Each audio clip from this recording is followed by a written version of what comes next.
Moi je m'appelle Xavier Marmy, je suis délégué syndical du CGT de l'usine de Ferropem et j'ai 20 ans d'ancienneté dans l'usine de Ferropem. Alors l'objectif de la société Ferroglobe est la fermeture du site de Château-Feuillet avec la perspective de licenciement de 220 personnes. Alors à l'origine c'était les arguments avancés par la direction générale de Ferroglobe.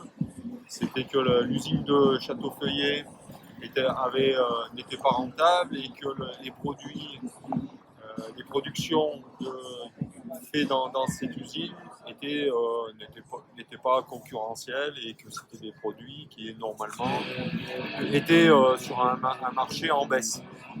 En 2021, ce qu'il faut savoir, c'est que la société Ferroglobe a augmenté son chiffre d'affaires de 600 millions.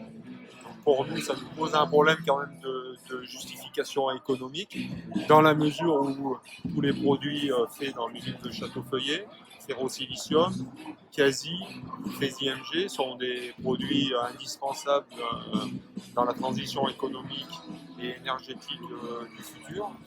Donc c'est pour ça que non seulement c'est pas une raison économique, mais c'est plutôt une raison, on va dire, de servir en priorité les actionnaires, puisqu'il y a des annonces qui ont dû être faites certainement au niveau de actionnarial pour pouvoir annoncer des résultats plus positifs, en particulier en 2020 et 2021. Donc on mène des actions depuis 4 ans. Au niveau du gouvernement, on a essayé de leur faire prendre conscience que on était sur des filières d'avenir. Bon, le constat qu'on peut faire aujourd'hui, c'est qu'il n'y a pas eu de prise en compte, ou alors il y a eu un blocage, on va dire, idéologique de prendre les responsabilités que donc aurait dû prendre le gouvernement et de dire que les produits qui étaient faits dans ces usines sont des produits indispensables à la nation.